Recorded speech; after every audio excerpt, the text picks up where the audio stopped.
Materi statika struktur bagian ketiga, tentang benda kaku, menentukan momen dan sistem gaya ekivalen.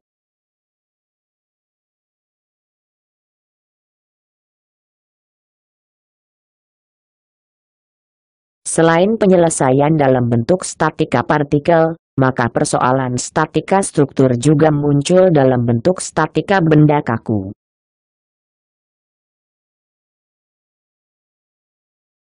Benda kaku didefinisikan sebagai sesuatu yang tidak berdeformasi atau berubah bentuk. Suatu struktur tidaklah mutlak kaku, dan akan berdeformasi akibat beban yang bekerja. Tetapi deformasi ini biasanya kecil, dan tidak mempengaruhi kesetimbangan, atau gerakan dari struktur yang ditinjau.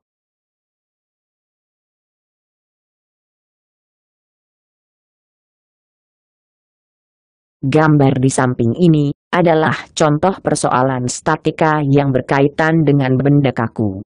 Pada contoh ini, sebuah kren menerima dua buah gaya 23,5 kN dan 9,81 kN.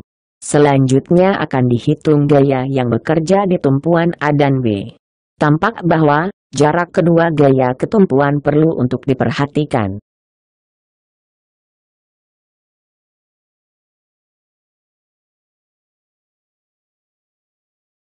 Perbedaan persoalan statika partikel dan benda kaku. Pada persoalan statika partikel, ukuran dapat diabaikan, sehingga geometri benda tidak akan terlibat dalam analisis masalahnya. Pada persoalan statika partikel, berlaku kesetimbangan gaya statik, yaitu sigma F sama dengan 0.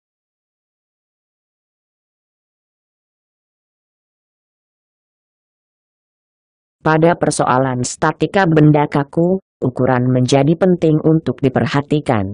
Pada persoalan ini berlaku pula kesetimbangan momen sigma M sama dengan 0, selain kesetimbangan gaya, sigma F sama dengan 0.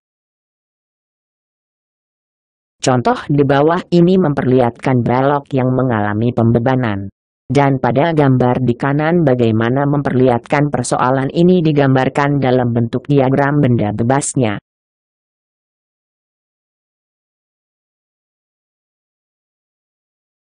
Prinsip transmisibilitas, jika gaya P yang bekerja pada benda dipindahkan di sepanjang garis kerjanya maka, kondisi kesetimbangan atau gerakan dari sebuah benda kaku tidak berubah. Kedua gaya, P, di B dan A, mempunyai efek yang sama pada benda kaku, dan dikatakan ekivalen. Prinsip ini harus dipahami karena akan terpakai dalam penyelesaian statika benda kaku.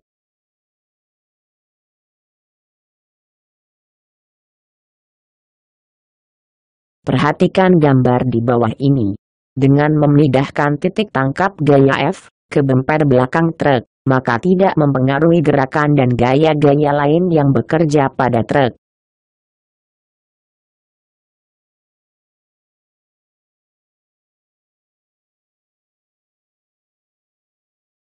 Selain cenderung menggerakkan sebuah benda, searah garis kerjanya, suatu gaya pada benda kaku, dapat pula menimbulkan momen, yang cenderung memutar sebuah benda terhadap sumbunya.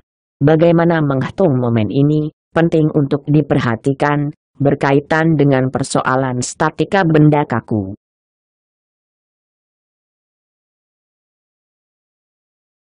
Momen terhadap suatu titik O, sama dengan perkalian antara gaya, dengan jarak tegak lurus, antara garis kerja gaya dan titik O. Lihat gambar B.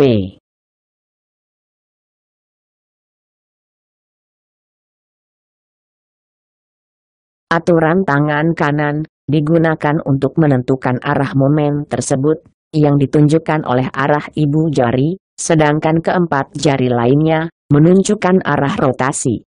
Arah momen dianggap positif jika berlawanan dengan jarum jam, dan sebaliknya untuk yang searah jarum jam, dianggap negatif. Perhatikan gambar C.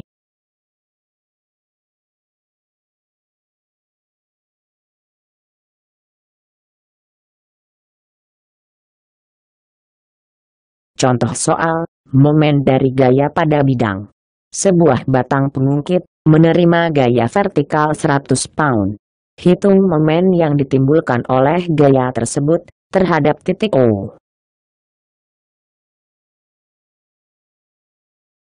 Penyelesaian. Momen terhadap titik O, MO, sama dengan gaya F, dikali jarak D. Sama dengan 100 pound dikali 24 inci, kali cos 60 derajat. Sama dengan 100 pound dikali 12 inci. Menghitung vektor momen, M, O, dengan bantuan determinan. Momen, M, O, sama dengan determinan dari matriks 3 baris dan 3 kolom, I, J dan K, pada baris pertama. X, Y dan Z pada baris kedua. Serta Fx, Fy dan Fz pada baris ketiga.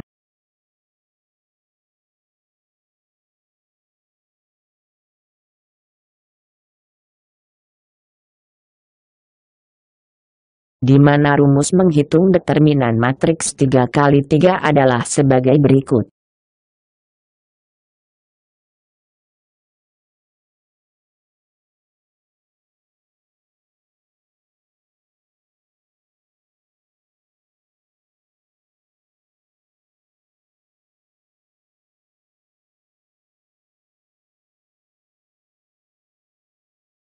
Hitung besar momen dari gaya F sama dengan 600 Newton di A terhadap titik O di dasar tumpuan.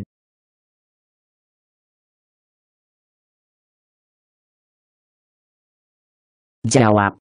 Dengan memperhatikan koordinat titik O dan A, yaitu 0,0 dan 2,4. Tentukan vektor posisi dari titik tangkap gaya F di A terhadap O, yaitu R, A, O.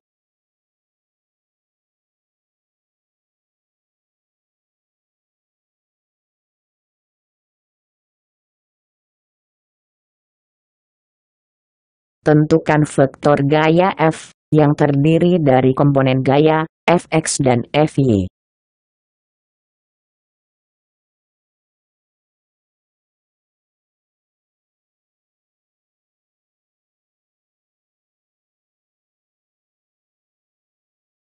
Momen terhadap titik O diperoleh dengan rumus berikut.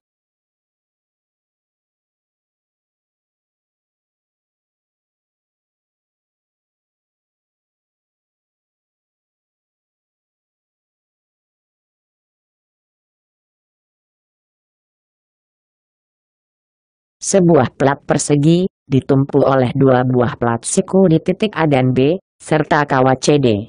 Jika diketahui gaya tegang pada kawat CD adalah 200 Newton. Tentukan momen dari gaya pada kawat di titik C terhadap A.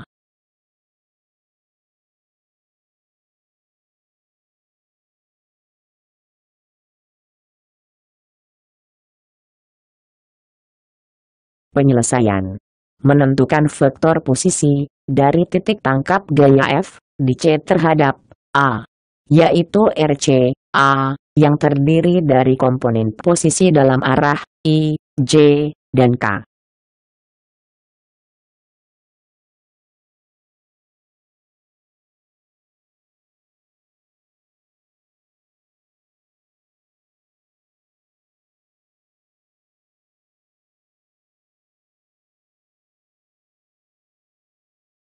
Menentukan vektor posisi arah gaya pada tali CD, yang terdiri dari komponen arah C ke D dalam arah I, J, dan K.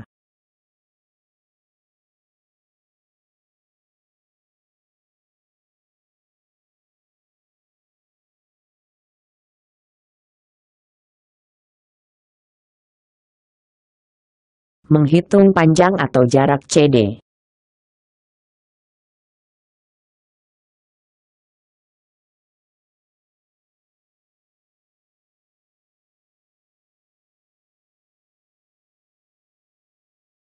Menentukan vektor gaya FCD, yang terdiri komponen gaya dalam arah I, J, dan K.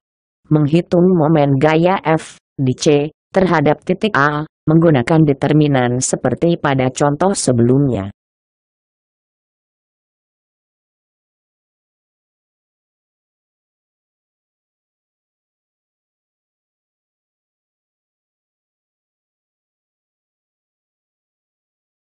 Jika dua buah gaya F dan minus F yang sama besar, yang sejajar garis kerjanya, dan mempunyai arah panah yang berlawanan, maka kedua gaya dikatakan membentuk sebuah couple. Jika RA dan RB adalah vektor posisi dari titik tangkap gaya F dan minus F, maka jumlah momen dari kedua gaya terhadap titik O adalah sebagai berikut.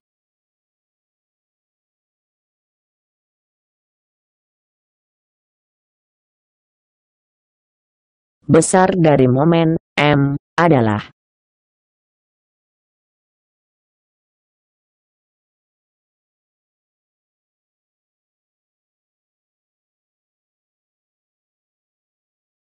contoh soal sistem gaya couple ekivalen.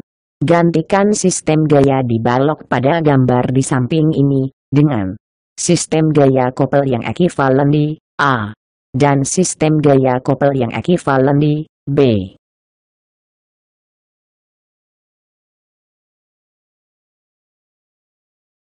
Jawab. Sistem gaya couple ekivalen di A.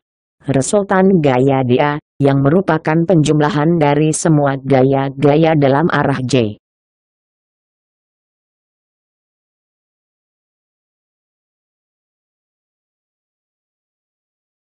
Resultan couple di A, yang merupakan penjumlahan dari semua momen terhadap titik A.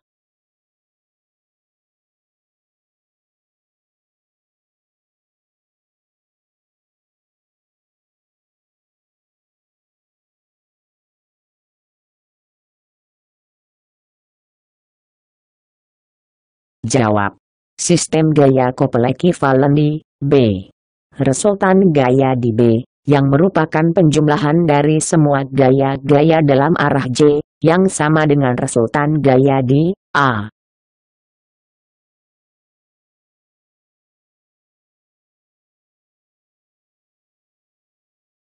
Resultan couple di B, yang merupakan penjumlahan dari semua momen terhadap titik B.